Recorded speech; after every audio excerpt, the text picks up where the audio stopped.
Good afternoon and welcome. My name is Prashant Sharma. I am President and co-founder of Dharma Alliance, and it is my honor to moderate this dialogue this afternoon. Dharma Alliance was established in Geneva in 2021 to bring Dharmic philosophical traditions into the normative vocabulary of multilateral governance. We hold ECOSOC consultative status and UNDRIP observer accreditation, and our permanent office is here in Geneva in the Domaine de la Pastoral. This is our first formal engagement with the UNDRIP community, and we are very, very glad to be here. We come with a question rather than an answer, and it is a question we believe belongs to everyone in this room.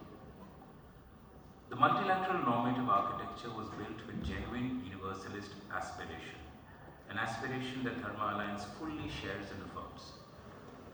The Universal Declaration of Human Rights, the treaty body system, the United Nations Declaration on the Rights of Indigenous Peoples, these are remarkable achievements.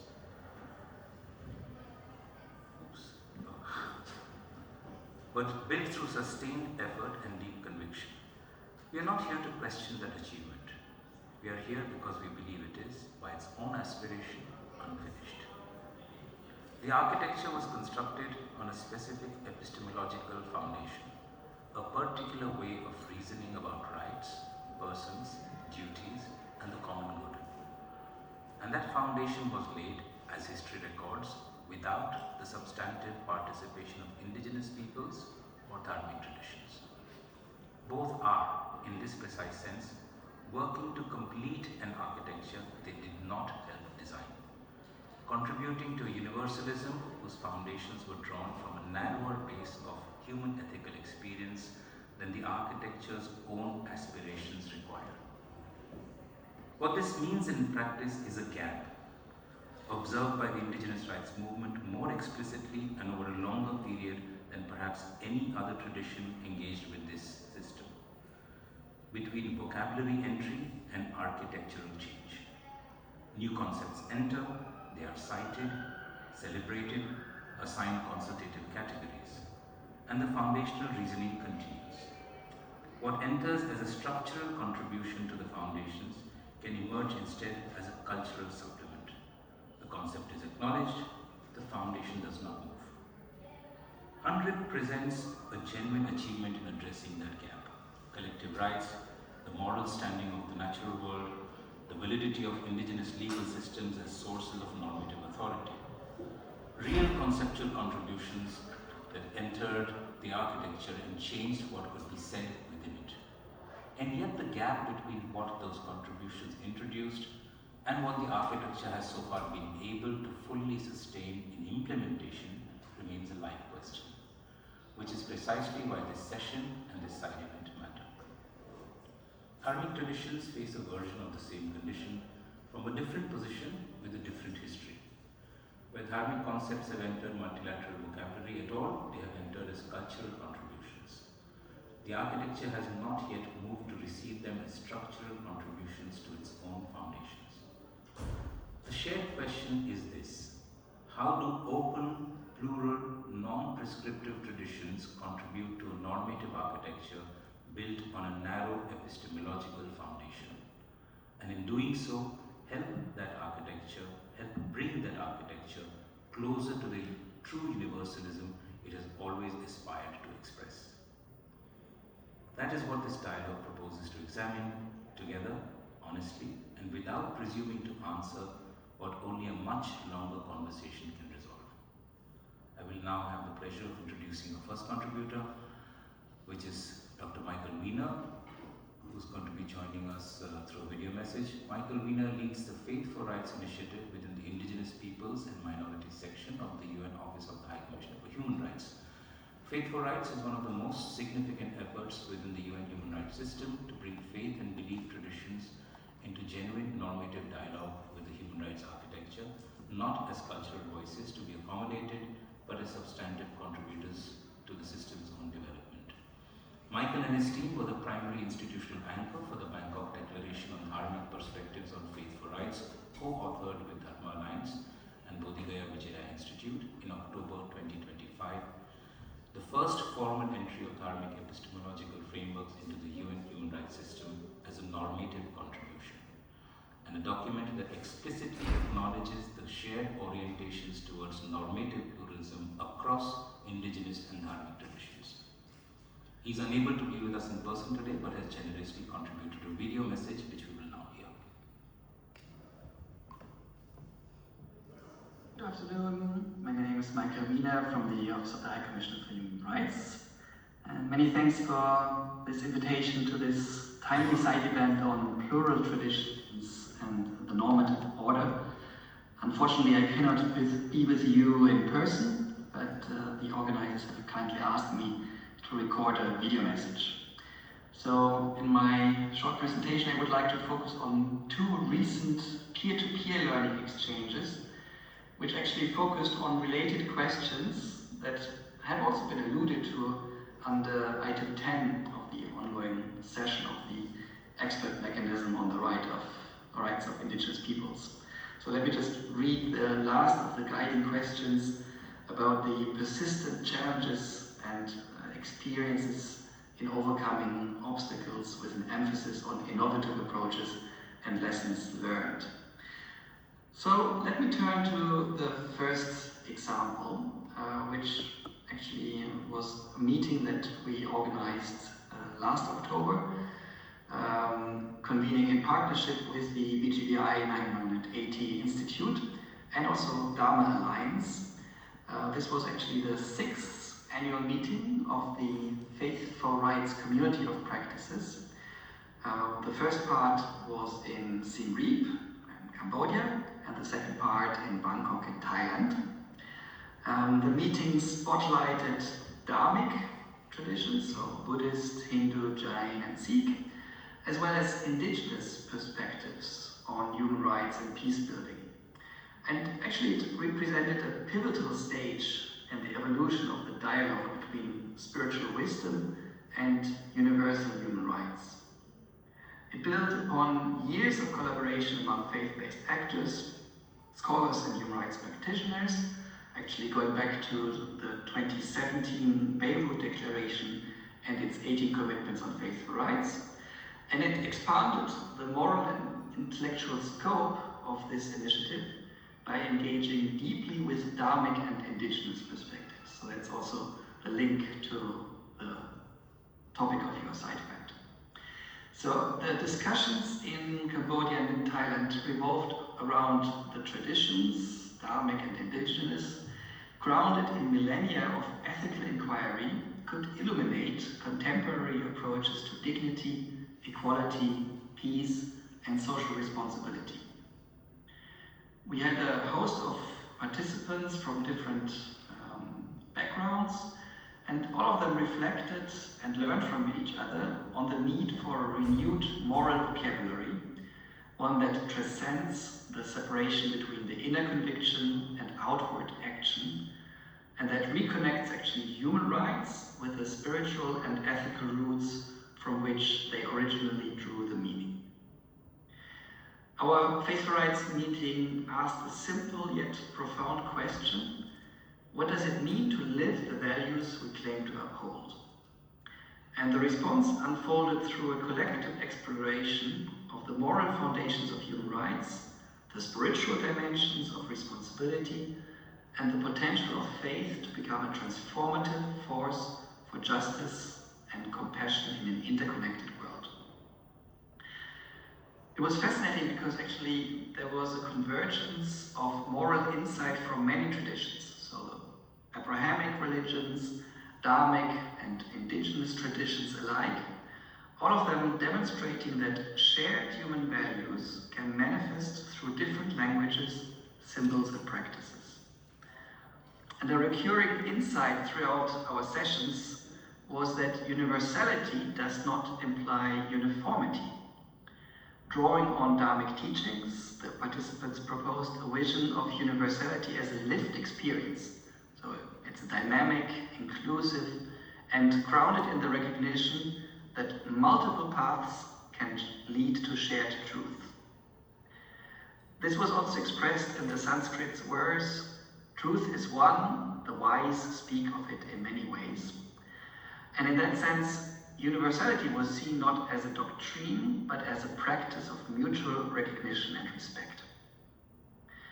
The participants recalled also that human rights flourish where inner conviction meets just action, and that justice without compassion risks becoming dehumanized and detached. The participants drew connections between the middle way in Buddhism, oneness in Jain and Hindu thought, and reverence for nature in indigenous cosmologies, each reflecting interdependence as the moral architecture of peace. At the end of our annual meeting on faithful rights, we actually had reading out the Bangkok Declaration on Dharmic perspectives on faithful rights, and this was publicly announced in the United Nations Conference Center in Bangkok. Participants stressed the importance of continuous inquiry, reflection, and peer-to-peer learning in advancing both human rights and spiritual understanding. They also recognized the diversity of spiritual, ethical, and cultural traditions, including those of Dharmic and Indigenous peoples, as a source of insight for promoting dignity, justice, and compassion, as well as for contributing to reconciliation, conflict prevention, and mutual understanding. Let me highlight 4 of the statements also from the Bangkok Declaration. First, the reaffirmation by the participants of the value of ethical responsibility, seeking to balance entitlements with duties, and to encourage justice grounded in empathy, karuna, integrity, dharma, and non-harm, ahimsa. Secondly, the participants resolved to strengthen interfaith dialogue, fostering inclusive spaces for Dharmic, Indigenous, minority, and other traditions to engage equitably in conversations about human rights. Third, the participants committed to supporting education for human flourishing, embedding principles of ethics, compassion, and responsibility in curricula, academic partnerships, and initiatives inspired by the Faithful Rights Framework. And lastly, they resolved to sustain the community of practices through peer-to-peer learning, joint research, and regular meetings that include Dharmic and Indigenous perspectives. So these recommendations from the Bangkok Declaration of last October bring me to my second example, which was very recently, last month in Geneva and online, our quarterly Community of Practice meeting. The June 2026 meeting focused on Indigenous identity, belonging, and human rights. So very much related also to the questions that you are discussing at the UNDRIP session. And our peer-to-peer learning event last month was organized in partnership with the Observatory on Human Rights at the UN and QUI Meet with Indigenous Peoples. The founding director of the observatory, Dr. Pascal Fournier, and Melanie Vincent, who is a member of the Wendat Nation and founder of this Meet with Indigenous Peoples initiative, they were accompanied by a cohort of students from the University of Ottawa, and then we had also the Community of Practice on Faithful Rights in person and joining online. And the discussion was fascinating because it featured excerpts from the documentary Who Gets to Belong, which was followed by reflections and a dialogue on the continuing impact of gender discrimination under Canada's Indian Act. Why was it so special? Through storytelling, lived experience, and human rights reflection, including from Indigenous peoples themselves, the participants explored questions of identity, belonging, cultural continuity, intergenerational transmission, relationships to land and community, and the experiences of Indigenous women and families. The dialogue also provided an opportunity to reflect on how Indigenous knowledge systems, cultural traditions, and lived experiences can enrich broader conversations on human rights, dignity, coexistence, and mutual understanding. And just a month before our peer-to-peer learning, the expert mechanism on the rights of indigenous peoples also published a technical advisory note to Canada. And in this note, UNDRIP recommended, and let me just highlight a couple of their concrete findings.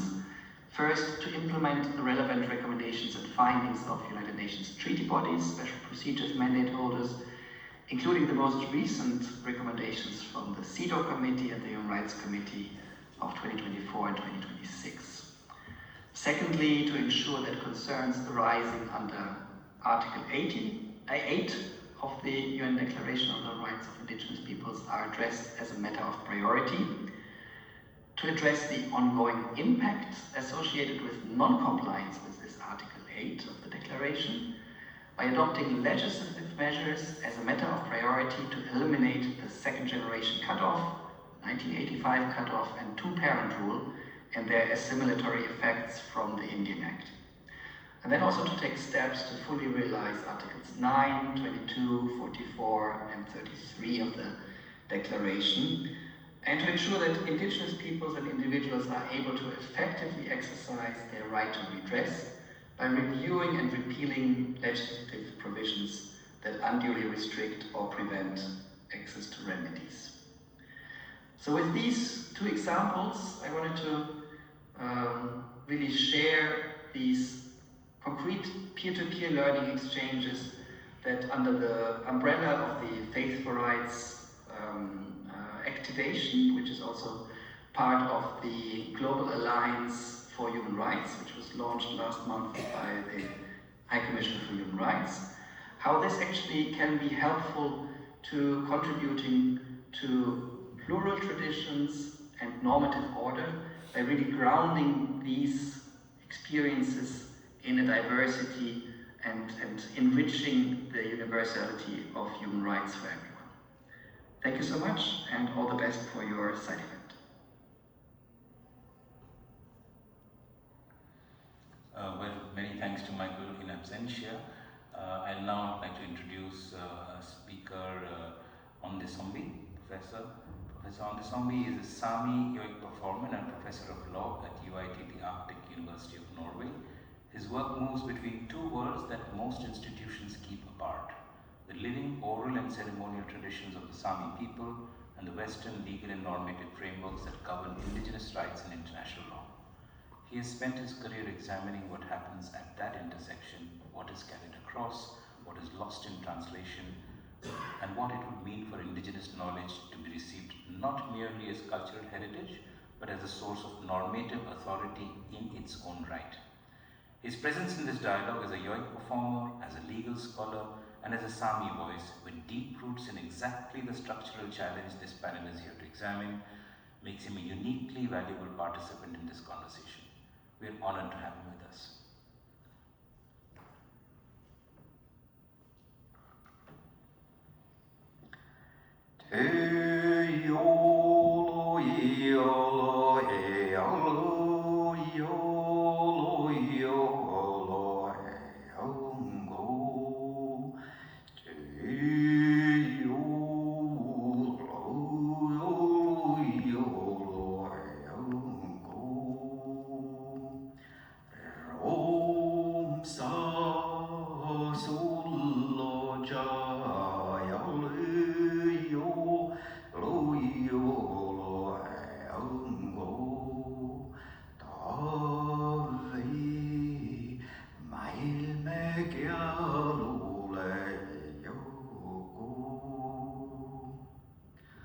I took off from Tromsø yesterday, and I always bring Tromsø with me. So this is the Tromsø Island yoik. It's no coincidence that I start with this yoik, because yoiks are our traditional chanting, and our stories tell us that we got the yoiks from the people underground, Gufihtarat, Ganesh, this society under the ground that this time has such a desperate lack of somebody to police the ecological misfortunes that our time is characterized by. But so that has been my starting point. So I'm very excited to see what our next slide will be. Because we can be very happy for that some doors have been opened for indigenous aspects. But the moment a door is opened, then you will also realize that there are glass walls there. There are things that are not easy to pass. So when a door opens, then it can be, then you can start to meet the questions. And the critical question is that even if we get new articles in the constitutions, we get new conventions, the critical question is which code decides whether these acts of inclusion, whether they will be counted as law. So now we can go to our next slide, because one thing is that if we look at the indigenous side, then we have traditional laws, but during the situation, they are then translated to just be toothless culture. So we have autonomy, then that becomes translated into whether we can be consulted. We have had jurisdiction, and that is then translated into becoming participation. So and that leaves us with the critical question that what happens is that indigenous law is stripped for its structural power. And that is a challenge for this type of civility that we are about to establish in the indigenous and state dialogue. So if we then take the next slide, because when we analyze, for example, an act, then we can say that there are different layers of meaning in that. So the first layer is what it explicitly says. That is oftentimes the denotative meaning. And the second layer is the meaning of connotations, that what kind of associations this piece of, for example, a convention will imply. And the third layer is the most problematic layer. That's where the underground people comes in, because then we can, for example, one of the explanations why the Sami didn't manifest their ownership over the land by fences or documents could be that they had this respect for the underground people. So they were caught in a dilemma there.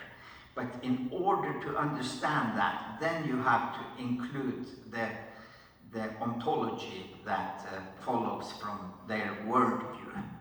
So if we take the next one, our next slide here,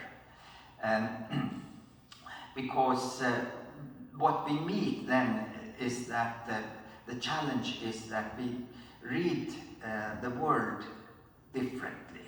So the state administration uses a kind of media that is neat, written, linear sequences of texts, while the Sami and the indigenous world relies on a prepared responsiveness, that one is trained not to read only the text but also the context.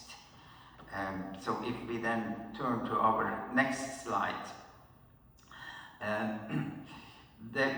what we meet there is that we have two types of competence. On the state sides, we have the competence of planning, and on the indigenous side, you have the competence of improvisation. So the planning competence manifests itself through legislation, budgets, calendars, that it's formally written, but the Sami competence or the indigenous competence, it relies on improvisation, reading the context. How is the snow doing? How is the ice behaving? What about the wind? How do the animals move? And so on. So you have the lived experience and the ability to read that and make inferences from that. So if we then turn to our next one. So we have in Sami language, Jahki ijat jai kaimi. 1 year is not the name sister or name brother of the previous years, because we have this, how the competence to improvise manifests itself. It is right in this way that you read the situational context and you then manage to do that. And that is so useful to today with the technology changing so rapidly, as well as the climate change happening. So at least in the competence of improvisation, one can instrumentalize that. So if we then have, I guess I skipped this case that we had, that I was thinking to bring further. It was a case that implies the concept of family that we had in Guylaine, the river where I come from, where the context was that there were two brothers that shared the right to fish, and then we had a strictly textual denotative interpretation by the Supreme Court. So where the Supreme Court then overrided the lived practice. So we can go to our next slide. So I call this the jurispathic office, that where you have this, the court system has their prerogative to decide whether this fisherman could be deemed as a criminal, even if he was doing just a regular activity of fishing in Guylaine. So there we see that it becomes the might is the right gravitation. So if we then jump to our next slide. And we still have that this drama where the indigenous peoples read the context at the same time as the nation states insist on reading the text. So we had that situation with the closing of the Guylaine river that was decided over the heads of both the Sami community, the Sami organizations, the Sami institutions on one side, and the governmental agencies on the other side. So if we just take the next, so that leaves us with the question whether these acts of inclusion are they ornaments, or do they affect the architecture of the law? So if the lived context is treated only as a factual input or evidence, during a state process, then the state doesn't listen to the indigenous world. So, they then deem that as culture or folklore or something else that doesn't have legal consequences. And that is a challenge that we face together, because I think it's not a wrong will from the governments that leads to these questions, but that we haven't been alphabetized in the situation where we need to translate each other. So then we have the, I think that we can have a four linked test to see whether an act of inclusion is real or if it's only ornamental. So the category, what kind of regulation is it? And the second is who bears the authority. The third is what is the procedure regarding that. And the fourth is what is the consequence. So we can then ask, can the application of the indigenous concept change the final material outcome of the state decision? That, for example, applies to these norms of consultation that we have had. So if we then come to this slide, where I just will thank you for your attention.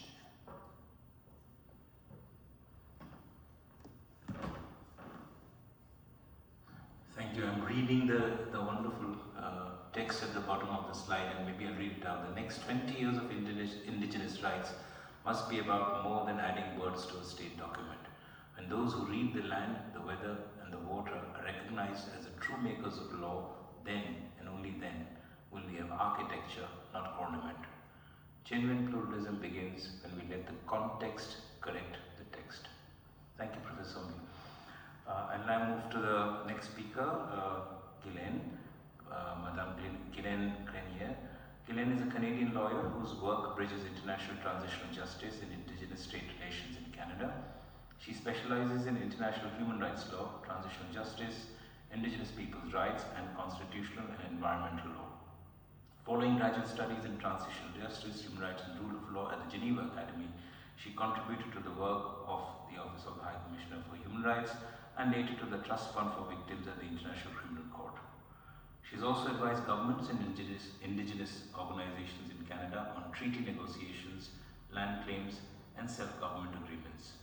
Today she will explore how indigenous legal traditions can help reshape the normative foundations of the multilateral system.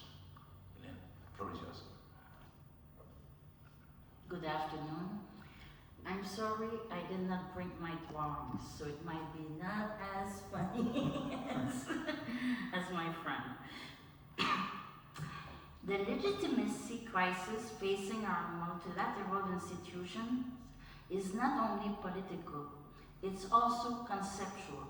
It's a crisis of how we understand law, justice, and legitimacy themselves. For much of its modern development, the international legal order has drawn predominantly upon Western legal and philosophical traditions. Those traditions have given the world extraordinary achievements, including the Universal Declaration and the modern human rights system. But over time, one way of reasoning about rights and justice gradually came to be treated as the universal standard through which all other traditions were expected to speak. When indigenous traditions enter multilateral institutions, how are they received? Too often, they're welcomed as expressions of cultural diversity, but not as sources of legal and normative reasoning. We welcome traditional ceremonies. We admire ancestral wisdom. We quote indigenous teachings in our opening remarks. Yet, when institutions interpret treaties, resolve disputes, define environmental governance, or determine what justice requires, indigenous legal traditions remain largely outside the room. They're welcome as heritage. They're rarely treated as jurisprudence. They're welcome as ornament. They're seldom invited to become architecture. I believe this distinction matters profoundly. Culture enriches institutions, but justice requires something more. Justice requires that different legal traditions be allowed to participate in shaping the very architecture through which institutions reason, deliberate, and decide. The Canadian experience offers one of the clearest illustrations of how this structural exclusion operates in practice. It shows what happens when indigenous legal traditions are formally recognized, yet remain largely excluded from the architecture through which the state understands justice, reconciliation, and environmental governance. Today, I'd like to use that experience not as an end in itself, but as a window onto a broader challenge confronting the multilateral system. Canada is frequently presented as one of the world's leading examples of transitional justice for Indigenous people. In many respects, that reputation is deserved. It established the Truth and Reconciliation Commission to confront the legacy of the residential school system. It issued a formal apology. More recently, it adopted federal legislation intended to implement UNDRIP. But let us pause for a moment to define what transitional justice truly means in this context. It's the legal and moral bridge we build to transition from a painful past of systemic violations toward a future of truth, accountability, and real partnership. But bridges depend entirely on the architecture that supports them. Canada attempted to build a judicial bridge by establishing the Specific Claims Tribunal to resolve historical grievances over broken treaties and Crown mismanagement of assets, like reserves, for example. In the language of transitional justice, this was hailed as major progress. Yet, if Canada has made such important advances, why do many Indigenous nations continue to argue that real reconciliation remains incomplete? The answer lies less in the existence of this institution than in the architecture through which it operates. Canada created the tribunal as an important innovation, yet many Indigenous nations continue to express concern that the existing framework does not fully reflect the nation-to-nation relationship that reconciliation seeks to restore. These continuing debates help explain why the Assembly of First Nations is advocating for the creation of an independent center for the resolution of specific claims. The proposal seeks to rethink the institutional architecture through which historical grievances are addressed. Canada and the Assembly of First Nations have been engaged in a co-development process on this proposal.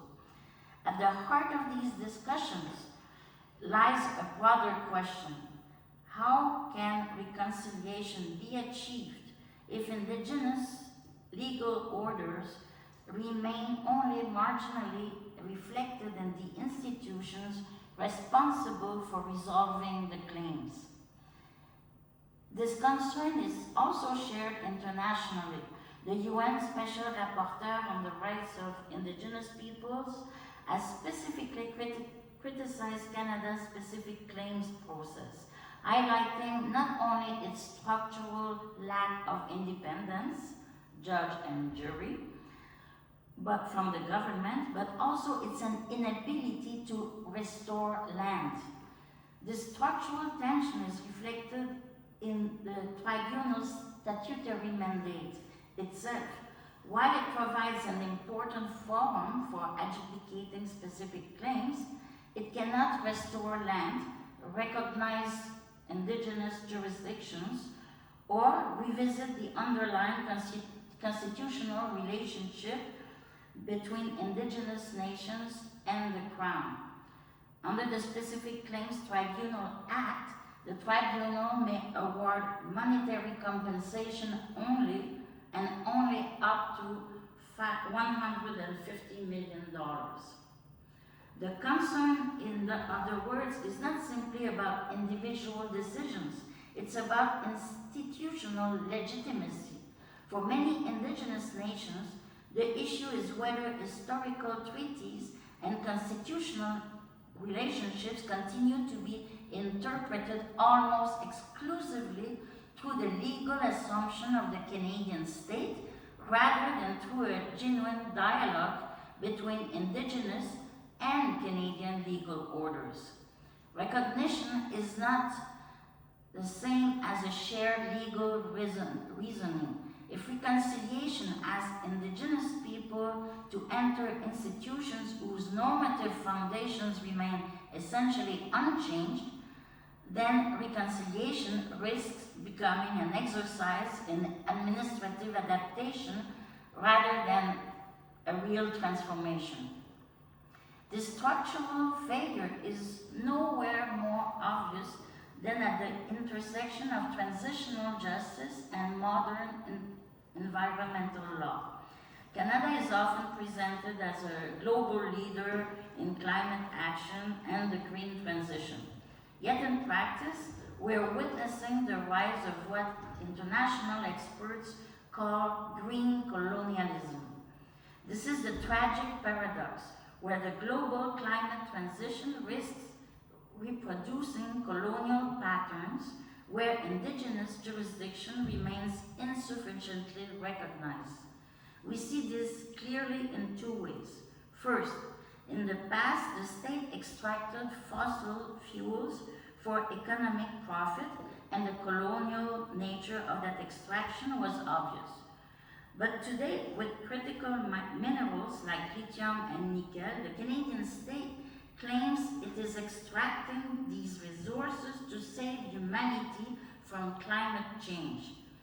This moral language makes it incredibly difficult for Indigenous nations to protect their territories. If they defend their sovereignty and raise concerns about the mega mining, they are accused of being obstacles to the global green transition. They are put in an impossible position: protect their ancestral land or be blamed for blocking the fight for the climate.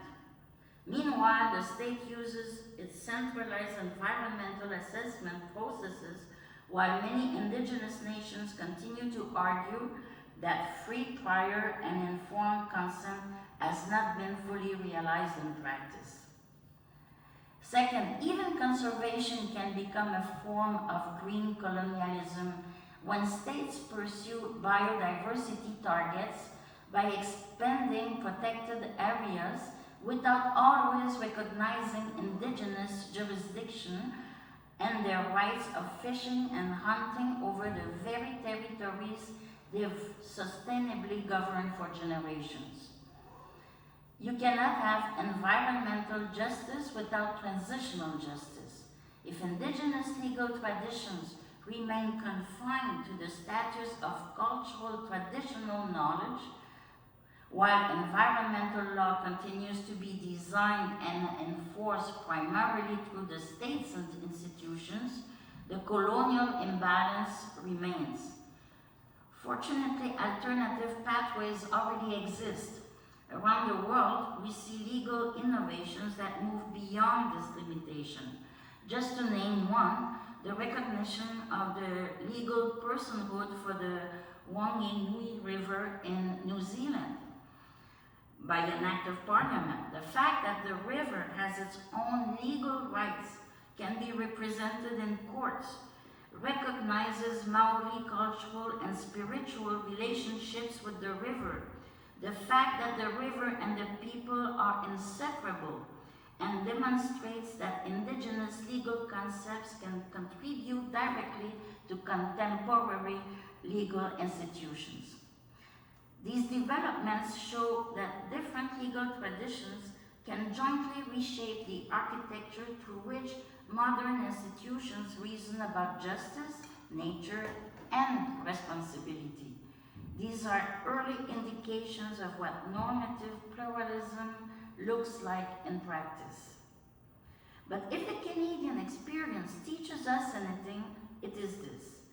The central challenge is not how to make Indigenous people fit more comfortably within existing institutions. The real challenge is how institutions themselves can evolve to accommodate genuine normative plurality. An Indigenous representative may sit at a table. An Indigenous ceremony may open an international conference.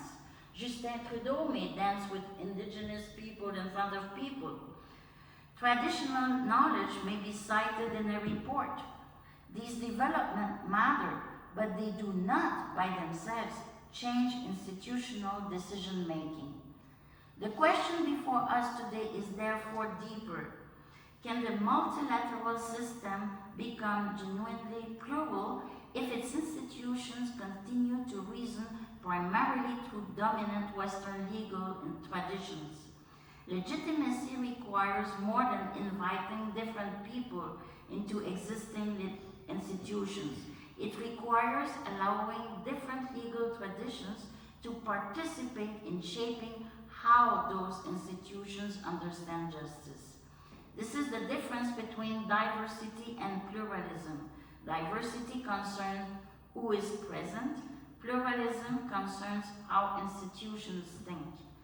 The encouraging news is that the multilateral system is not beginning from zero. Over the past decades, Indigenous peoples have profoundly influenced the evolution of international law in remarkable ways through the growing recognition of free, prior, and informed consent and the affirmation of collective rights. The next step is to recognize that a genuinely universal order cannot be built upon a single way of reasoning about justice. Universal aspirations require plural foundations. A resilient architecture distributes legitimacy rather than concentrating it. The question before us today is not whether Indigenous peoples belong within the multilateral system. That question has already been answered. The question is a different one. Will Indigenous legal traditions remain objects of recognition, or will they become subjects of legal reasoning? The Canadian experience reminds us that reconciliation is not completed when Indigenous peoples are invited into institutions. It begins when Indigenous legal traditions are allowed to participate in shaping the institutions themselves. Behind every discussion about institutions lies a much human reality. These questions concern communities seeking justice, people striving to preserve their legal traditions, and future generations who will inherit the institutions we choose to build today. That is the transition we're now being asked to make, from consultation to co-creation, from representation to shared authority, from recognition to genuine normative partnership. Thank you. Thank you, Guylaine. I'll now quickly move to we are running a little bit over time, but we did start a little late, so I think it would justify. For the last closing remarks, I'd like to invite Juan Diaz to come and provide his remarks. Juan is the co-founder and vice president of Dharma Alliance. He's been central to building the organization's institutional presence in Geneva since the organization's founding in 2021. I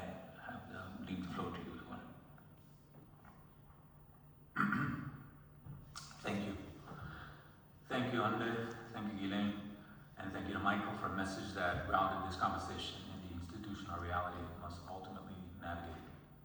I want to use these closing minutes not to summarize what has been said, the contributions stand on their own, but to reflect on what has emerged and to say something about where Dharma line stands in relation to it.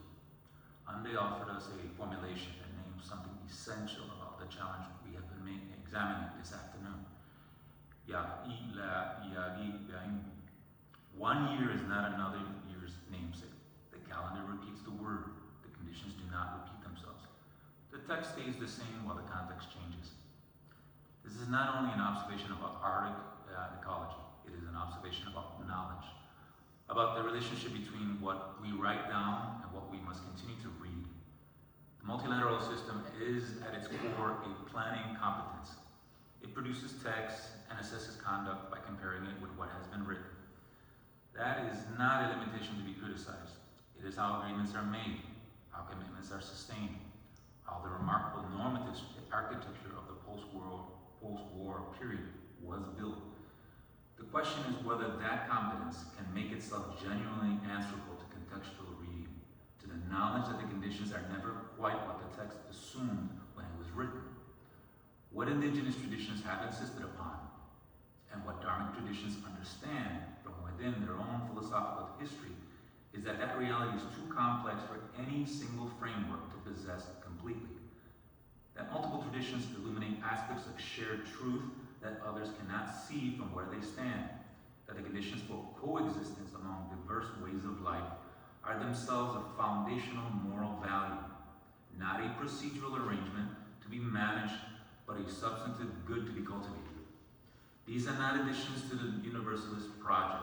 They are, properly understood, what that project requires of itself, if it is to be as genuinely universal as it aspires to be. Guylaine brought to this conversation the lived experience of what happens when indigenous governance frameworks must enter constitutional and administrative text, and what that translation requires.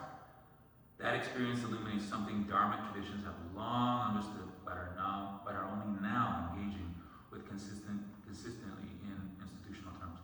That the work of contributing to a normative architecture is a long, patient, and often costly engagement. Not a single declaration, not a single side event, not a single formulation, however precise, but a sustained presence accumulating over time in the places where the architecture is actually being made. From the Dharmic perspective, that grounds our work. This is as it should be. The Bhagavad Gita's counsel is to act rightfully, fully, and without attachment to outcome. The contribution is made. The question is placed in the room, what grows from it? And in this session, in future sessions, in the conversations that continue beyond this room, is not ours to determine or to press for. It belongs to the larger process of which this afternoon is only one small part. There is a fitting resonance in the fact that today, as we gather here in Geneva for this dialogue, millions of people in Odisha, India, across the world are celebrating the Rath Yatra of Lord Jagannath, one of the most ancient and most inclusive festivals in the Dharmic world. Lord Jagannath's own origins lie in the tribal traditions of the Sabara people in eastern India, in the worship of Mila Madhava, the deity of the forest, carried by the indigenous community long before the great temple of Puri was built. Those tribal roots were not erased by the encounter with the Hindu mainstream. They were honored, integrated, and carried forward. The descendants of the tribal chieftain Biswa Basu still hold the hereditary right to serve the deity at every Rath Yatra to this day. What emerged was not a replacement of one tradition by another, but something that could have only come from both. A universalism built from genuine plurality, not proclaimed over it. That, emblematically, is the architectural work that this dialogue has been examining, not the erasure of distinct traditions in the name of a universal framework, but the cultivation of a universalism broad enough to carry them all, rooted, particular, alive, within it. What I can say is that Dharma lines will continue to show up in this community, in the faith for rights space, in the broader multilateral architecture, with the same orientation that brought us here today. Not to replace what has been built, but to contribute to completing it, not to speak for others, but to speak from our own traditions, in genuine dialogue with those who share the conviction that the architecture's universalist aspirations are worth holding to and worth strengthening. The Universal Declaration of Human Rights was drafted without the substantive participation of either indigenous peoples or Dharmic traditions. UNDRIP was built through extraordinary effort to begin to address the consequences of that absence for indigenous peoples. The work of the next 20 years for indigenous traditions and for Dharmic traditions from different positions is to ensure that what comes after reflects the full breadth of human ethical experience that the architecture has always aspired to represent. That work continues, and this afternoon is part of it. Thank you. Thank you so much, Juan. We've reached the end of our time slot as well, and we probably can have a question or two or comments if there are any, or we can continue the conversation after the event. There's one question, please. I'm Professor Jaya Krishna Kumar from the University of Geneva. I just have a question to any of the speakers. Well, as I understand, I think the current architecture, legal, institutional, is not adequate to address the challenges, address the questions, other issues raised in this event and otherwise. So I was wondering, the UN Special Rapporteur for Indigenous People, I think exists, this concept exists for many decades now, or at least a couple of decades, more than a couple of decades. And you said that some progress has been made. So I was wondering whether the lack of progress is due to the fact, the progress that is, maybe put it the other way around, the progress that comes, is it from individual initiatives in individual countries? And what is the role that, what has been the contribution of the UN Special Rapporteur in this progress, if any, or has this been mentioned by the UN Special Rapporteur that the architecture has to be changed? Or is it probably, there has been only consultation without really, going deeper than that, in terms of the multilateral initiative that has been taken for the past couple of decades? Professor Soumi, would you like to respond to that? Yeah, that's a very, very important question. And it comes from a context like the whole indigenous law system. It is populated by lawyers that have training from different jurisdictions, and that also means that they come from totally different methodological traditions.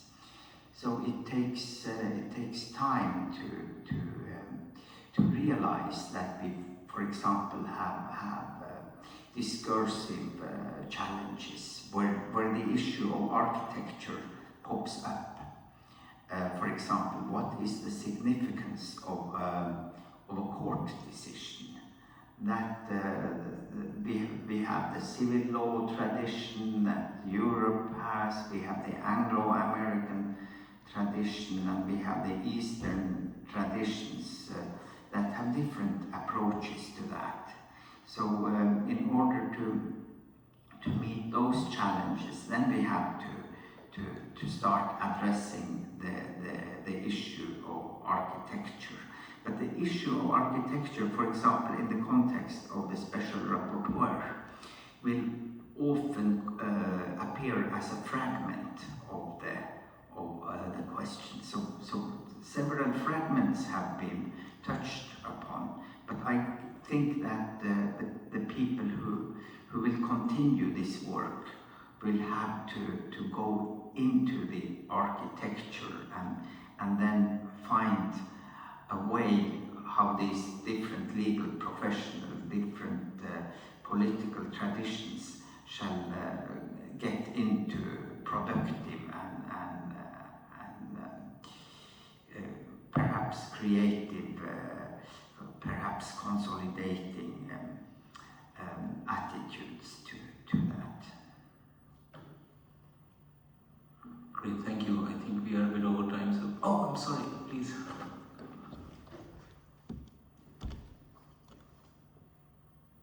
button? Should be a convoy.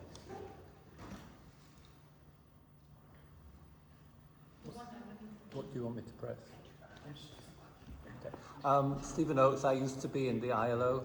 I'm interested that, well, to take the term architecture, which is not one I'm familiar with, but it keeps coming up.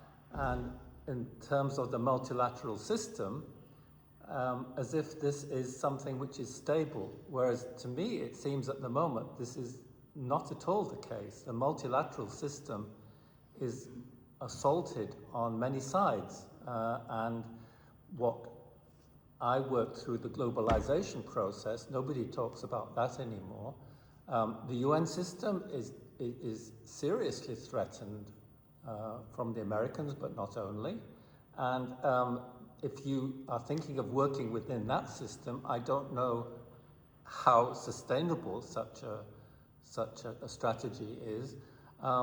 Like it or not, the nation state is the main actor in the international environment, and it seems to me you have to work with that, and that means having legal systems which are established and working within those. And that might not be what you want to hear, but it seems to me that that's the situation you have to work with, and a sort of Dharmic approach would lead me to think of something opposite, which is very defensive and trying to maintain traditions on an internal basis, but and independence so far as possible. But it strikes me as a very defensive sort of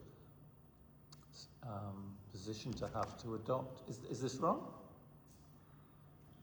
Anybody like to take the question? I'm happy to also respond to it, but please, Professor Sombiati, please. Yeah, I think that as a legal philosopher, I have this privilege that I don't live in the present.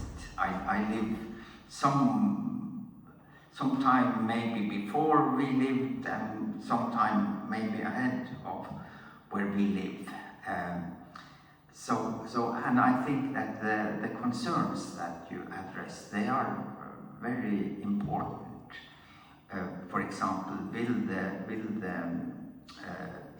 system of international law, will it survive these situations, and what would come after if the international legal system collapses? Personally, I think that we have to face that question, and one of the ways I try to think is that when we have some old civilizations that are, I have a faith in both the Indian civilization, and I have a faith in the Chinese civilization, and I have a faith in the Persian civilization. So, and therefore I think that the track of the Dharmic tradition can be exciting to explore whether if the worst case scenario seen from the perspective of international law, if that materializes, how should we do that? And I think that the places where we can have those conversations are in legal philosophy, are in discussions about architecture or how the discourses are configured. Anybody else like to respond to that? Right. This is a big question. I'll just a sentence really, just to say that this is an important question. You're absolutely right. I think